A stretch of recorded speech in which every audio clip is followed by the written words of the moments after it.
Welcome back to another episode of the Canadian Watch Monkey, and today I'm going to be showing you my Yema Superman GMT Heritage Edition. They made 150 of these watches, and I'm going to go over it very quickly for you and see if this is a watch that you may want to add to your collection, or if it's your first watch or whatever. I like the watch. I think it's absolutely fantastic. I think that you guys are going to like this too. It's a little bit unique, and there's just that little bit of something special about it, in my opinion. So anyway, I'm not going to bore you guys to this. So let's get this open so you can take a look and see what the limited edition comes with. So it comes in this leatherette. I doubt it's leather, but it is nicely made case. Here's your warranty card here from Yema, and it has the model number there, the date, and so on. So leave that there. By the way, before I forget, I will leave a link in the description to the Yema website. Now, this is not an inexpensive watch. They're going for about $1,200–1,300 US. So here's what you get. The watch, of course, you get a couple straps. You get one leather Yema strap and a rubber strap. Just let me pull these out. And you can see that the extra links are there. I've already sized this bracelet. I'll be getting up close to the watch in a few moments. The leather strap is very nice and supple. I've got no issues with that strap at all. And the color combination is a really nice match. It gives it a very vintage look. Now, the one downside about Yema is that the lug width here is 19. Which is kind of an odd size. So getting bracelets in that, it's not impossible, of course. It's just not as convenient as a 20 or a 22 mil strap. And here, there's a rubber strap that goes with that. And you can see that's going to look also very nice on it as well. So you get two bonus straps as well as the watch on the bracelet itself. And it is a very nice bracelet. So the movement inside is the ETA 2893-2. And well, sorry, I hit the pause button there. It's an ETA 2893-2. What I meant to do is kind of zoom in on the watch like this rather than hit the pause button, so you guys can get a little bit better look at the watch. So you can see here, it really is a really nice looking watch. Now, some of you that know Yema will know that their watches will usually come with a locking crown mechanism here that kind of wobbles around here. Now, because this is a GMT, I would recommend that you guys not get that model. It's just kind of a little bit of an inconvenience to have to unscrew that every time when you want to move the bezel around. So let's get the dimensions out of the way. I can tell you it's 39 mils across. So it's a fairly compact watch. Okay, so it's 39.2, but you can see the bezel is the actual furthest sticking apart. So if I go from the bezel, it's just about 38. Actually, let me get that a little bit better there for you. Yeah, so it's 38 mils. So the watch is a really nice size. The lug to lug is fairly long, but it's not super long. Let's just take that measurement. And you can see with these calipers here, I'm coming in just around 48. So that's a 48 from lug to lug. And the case thickness, I'll do that for you as well. And that's about 13.1, somewhere in there. All right. The power reserve is 42 hours, and it runs at 21,800 beats per hour. So there you go. Nice looking watch. Case back here is a screw down, and you can see it's got the Yema crest on the back there. And if you look closely, you can see it says number 137 of 150. Hopefully you guys can see that clearly. There you go. Made in France, Superman GMT. Of course, it's got a sapphire crystal. Now, the crystal on this is beautiful. It's domed, and you can see how it causes distortion in the numbers. Now, let me see if I can get that for you. but it just gives it a really beautiful look. I don't know if you guys can really pick that up on the film, on the video. It looks great. It does have air coating on the underside, which I like. I don't like when they put the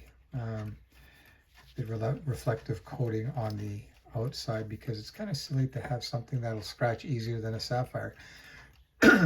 When you put the sapphire to make it scratch resistant. I'll get up a little closer on the dial and you can see how clean and precise everything is. And it's kind of a matte black, the dial, and it's I believe it's sapphire crystal there, and it is loomed. I will be doing a loom shot in a bit. So the way you adjust the GMT hand is you unscrew the crown, okay, and in the first position you can hand wind the watch, and it's very smooth, and the threads are very nice on this, by the way. And the first position will let you change the date or the GMT depending on which way you turn this. So I'll turn the crown, and you can see that's causing the GMT hand to go now. And then you'd set that to whatever time zone that you want. And then if you want to set the date, you go the opposite way, and you'll see the date change in a moment. There you go. And everything is very smooth and precise. Like that ETA 2893-2 movement that's used in this, it's a nice movement. It's not an inexpensive movement.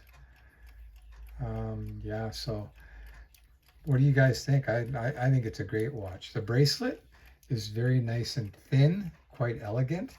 The clasp is kind of, it's okay. You've got a milled clasp here, but it's very simple in that it's just a fold over clasp. You don't even have buttons over here.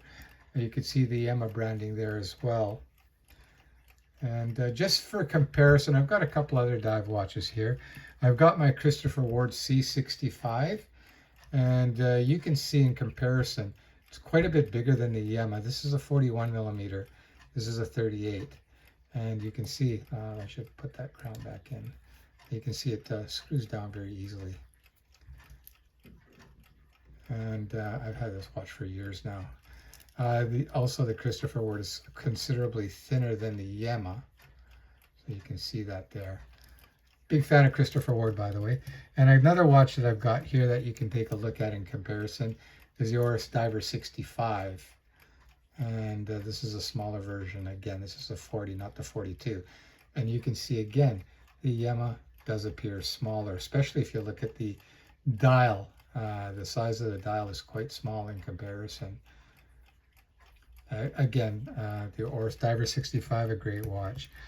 So there you have it. I just wanted to do a quick review on this so you guys can have an idea what this watch is about. Before I get going, what I'm going to do is turn the lights off and let me loom this a little bit for you guys first. It's using the C3 Super Luminova, so you know it's going to be halfway decent. It's not going to be as good as a Seiko. And what I'll do too, I'm going to loom up the Christopher Ward as well. So get that loomed up for you guys. And you know what? Let's get one more watch in here. And that's the Oris 65, which is not really known for its great loom. But anyway, let's get that all loomed up for you as well. So just get these all going.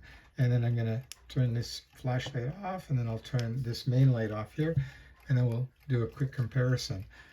All right, so there's the Yema, and here we've got the Oris Diver 65 next to it. So I don't know, that's I would say that's pretty even. And then you got the Christopher Ward C65, which is there. So I would say they're all pretty comparable. I would not say one is more of a standout than the other. But you know what? I like that little loomed pip there up at the top on the Christopher Ward. I'll just turn the lights back on. And you know what? I'm not going to bore you guys any more than I have to. So I'm going to call that a wrap. Why is my light not coming on? Huh. Okay. I'm not going to worry about the light then. It's not wanting to come on. Oh, there we go. The light's back on. Life of the Canadian watch monkey. So anyway, there you have three very nice watches. These are all great. This one here, the Yema, is around 1200 US. The Christopher Ward is about, if you find one of these, good luck. This is a very limited edition that goes back about 5 years ago. Yeah, you're not going to find one, but if you did, expect to pay at least $1,000 for that. And same thing with the not the C65, the Diver 65 by Oris. And yeah, those are going to be in that 1,000+ area too. So the prices are pretty comparable. It is nice that you get the GMT function with the Yema. And between these three, you know what? I think they're all fabulous watches. You can't go wrong with any of these, honestly. I'll be doing more reviews with the other two. Today was more about the Yema. I hope you guys enjoyed that video. If you did, please like and subscribe. Leave a comment if you got any questions about any of those watches. Again, I'm more than happy to answer them if I can. And if you can school me, I'm always ready to listen. That's a wrap, guys. Take care, and I'll see you in a little bit.